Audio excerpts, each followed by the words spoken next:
Masud Rana Bangladesh counter ইন্টেলিজেন্সে এক দুর্দান্ত দুঃসাহসী স্পাই। কাজী আনোয়ার হোসেনের জনপ্রিয় স্পাই থ্রিলার উপন্যাস অবলম্বনে নির্মিত গোয়েন্দা ভিত্তিক অ্যাকশন সিনেমা মাসুদ রানা পরিচালনা করেছেন সৈকত নাসির। বিচিত্র তার জীবন, অদ্ভুত রহস্যময় তার গতিবিধি।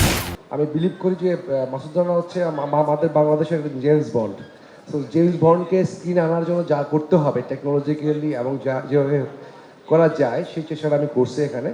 তো সেই ক্ষেত্রে ওনারা যেভাবে চাইছেন মাসুদ রানা কীভাবে MI9-এ জয়েন করলো, মানে BCI-তে জয়েন করলো, ওর আগের যে প্রারম্ভিক পার্টটা সেই পার্টটা নিয়ে আমরা কাজ করছি সিনেমাতে। এটা টোটালি নিউ একটা গল্প, আপনারা হলে গিয়ে সেটা বুঝতে পারবেন।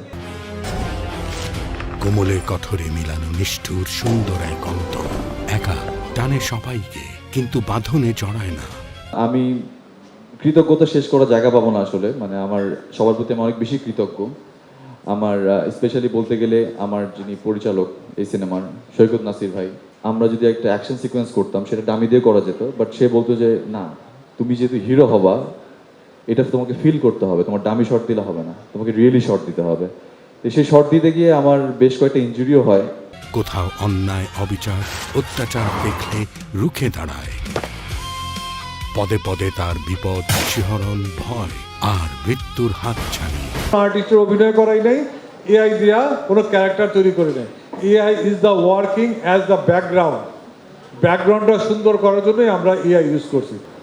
যদিও এটা আমার প্রথম মুভি, সো প্রথমে আমি বলবো যে আমার যে ক্যারেক্টারটা এটা অবশ্যই আমার কাছে খুবই ইম্পর্ট্যান্ট।